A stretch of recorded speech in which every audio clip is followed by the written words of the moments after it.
Hej alle sammen. For en del år siden lavede min bror Adam og jeg en sæson af Spise med Price, hvor vi gæstede Norge, Sverige og Finland og lavede nogle af de lokale specialiteter. I det første af vores programmer fra Norge besøgte vi en norsk pølsevogn. Og man kan selvfølgelig spørge om, hvorfor var det så interessant? Men det var det, fordi nordmændene har en lidt anderledes måde at servere pølser på, nemlig i en såkaldt lumpe. Det er sådan en tynd kartoffelpandekage eller kartoffelfladbrød. Vi smagte en, men vi lavede dem ikke. Og det vil jeg råde bod på i dag, for lumper er virkelig gode sammen med pølser, men kan altså også bruges til meget andet fyld. De er ufattelig nemme at lave. Der er 3 ingredienser: kogte melede kartofler, mel og salt. Og jeg vil altså lave et par stykker med forskellig fyld af pølser. En med en god gammeldags frankfurter, og i den vil jeg også komme kartoffelsalat, syltet rødløg og sennep. Og så vil jeg lave en med medister, en rød spidskålsalat, hjemmelavet remoulade og ristet løg. Jeg tror altså, det kan gå hen og blive rigtig hyggeligt. Og vi starter med tilbehøret til frankfurteren. Og der vil jeg som sagt lave en lille hurtig kartoffelsalat. Så jeg har nogle kogte, faste kartofler, purløg, et par forårsløg, bladselleri og radiser. Og da vi skal have kartoffelsalaten ind i lumpen, skal den være meget fint skåret, så kartoflerne i helt små tern.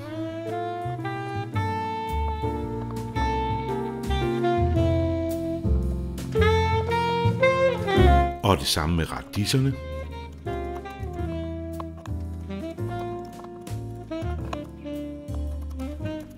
Bladsellerien deles også nogle gange på langs, og så finsnittes den.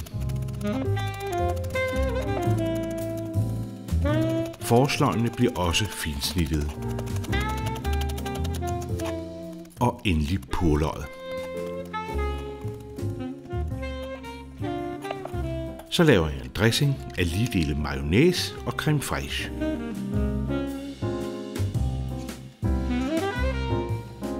Og en stor skefuld grov sennep.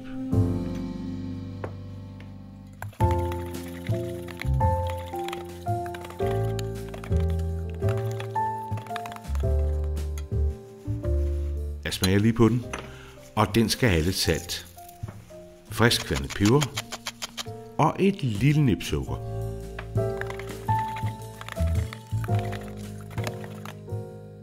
Og så er den god. Over i skålen til alt det hakkede. Og blande godt. Og kartoffelsalaten må gerne stå og trække lidt på køl. Jeg smager lige. Yes! Og så vil jeg lave nogle syltede rødløg. Det er super nemt. Et par deciliter lagereddike i en gryde, nogenlunde samme mængde sukker, et par laurbærblade og lidt peberkorn. Og så skal det koge op. Og imens snitter jeg et par rødløg i relativt fine skiver.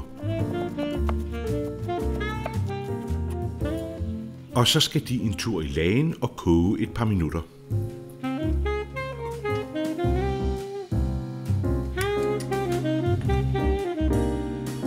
Så fiskes de op.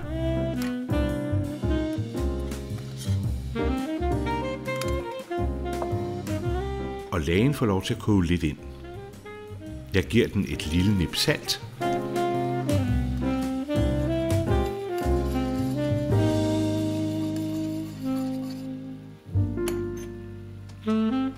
Og så smager den, som den skal, så jeg hælder den over løgene og lader den køle af. Så skal vi til tilbehøret til den anden lumpe med medisterpølse.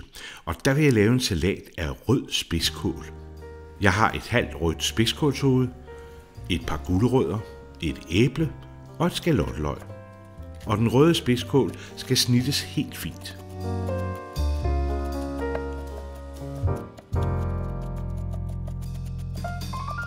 Sådan der.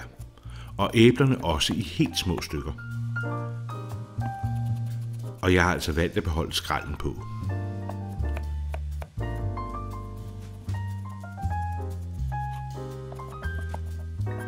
Skalotteløget i helt fine tern.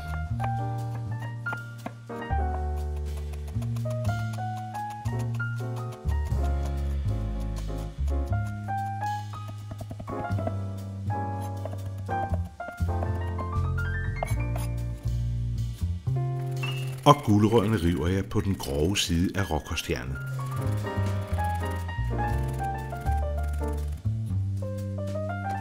Op med det hele i en skål. Og blande.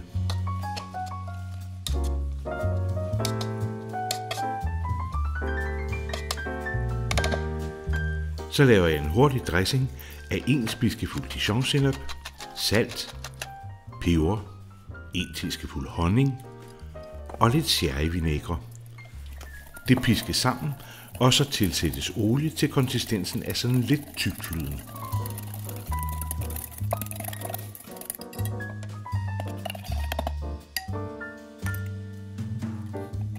Og så vendes dressingen i salaten, som godt må stå og trække lidt på køl.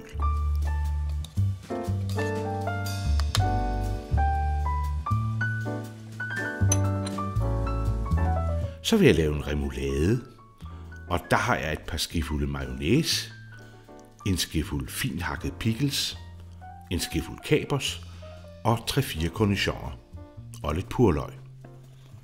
Og så skal der hakkes igen. Først cornichonerne,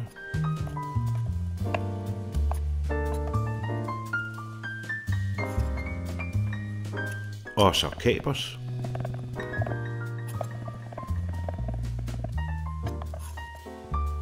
og purløg. Og så skal det hele bare blandes godt sammen.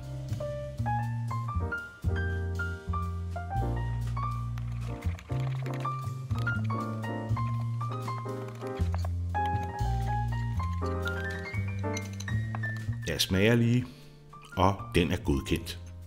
Og som det sidste vil jeg lave ristet løg, og det er virkelig nemt. Et par løg kvartes og skæres i tynde skiver.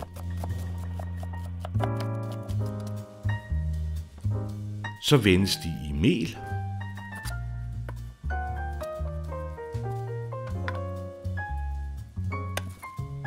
Og derpå over i varm, men ikke alt for varm olie. Hvis olien er for varm, så tager løgene farve, inden de har smidt deres væde, og det er det, der er hele ideen. Ellers så vil de simpelthen ikke blive sprøde.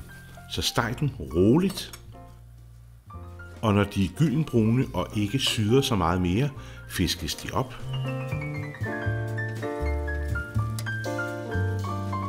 Og lægges på køkkenrulle, og så får de et drys salt.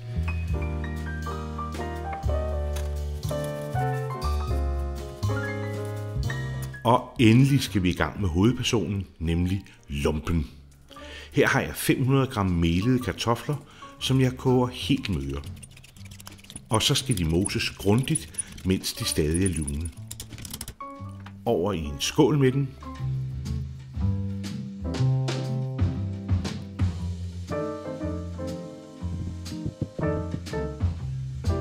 Og så tilsætter jeg en teskefuld salt og 250 gram mel.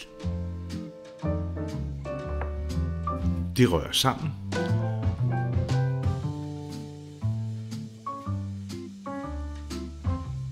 Og til sidst ælter man dejen med hånden.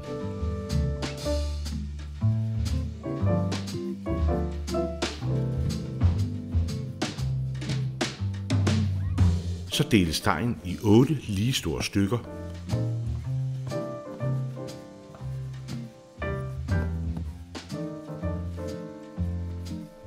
Og de skal rulles ud til store pandekager. Ikke alt for tykke.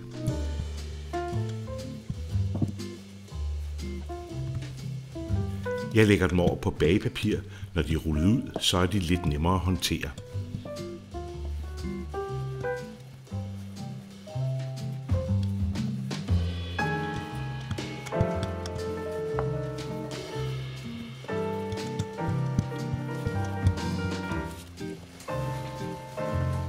Og lumperne skal bage i 1 minuts tid på hver side. Måske lidt mere.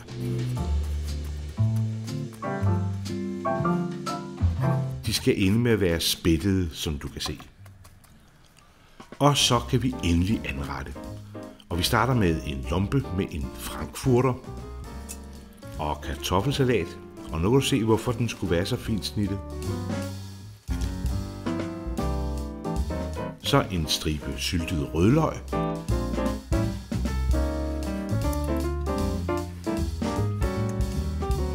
Og endelig en god grov sennep.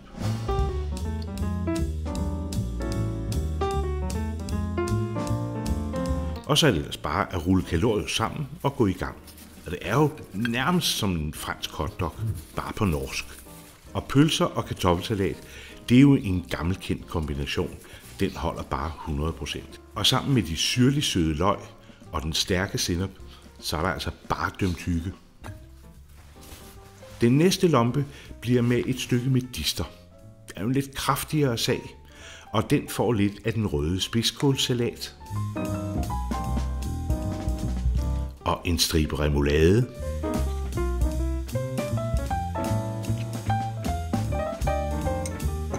Og så de sprøde ristede løg.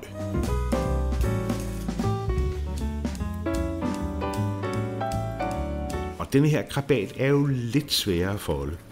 Men hvor der er en vilje, er der en vej. Og selvom den ikke helt vil holde sammen, så fejler smagen bestemt ikke noget. Friskheden fra kålsalaten, det krydrede fra remouladen og de sprøde løg. Jo, den kan altså også noget. Men du er selvfølgelig helt selv herre over, hvad du vil komme i dine lomper. Det her er bare forslag. Ja, så fik vi lavet lomper med forskellige pølsefyld. Og det virker måske lidt uoverskueligt med alt det der tilbehør, men det bestemmer man jo helt selv. En lompe bare med pølse, sennep og ketchup smager bestemt også godt. Og det er jo noget nemmere at gå til. Så et shout-out til de norske lomper, og en stor hilsen til vores norske venner, ikke mindst dem, der følger med her på kanalen. Det var alt for i dag. Næste mandag så vender vi tilbage til det sydfranske køkken, så jeg håber, I har lyst til at kigge med fra kl. 16. Ha' det godt indtil da. Hej med jer.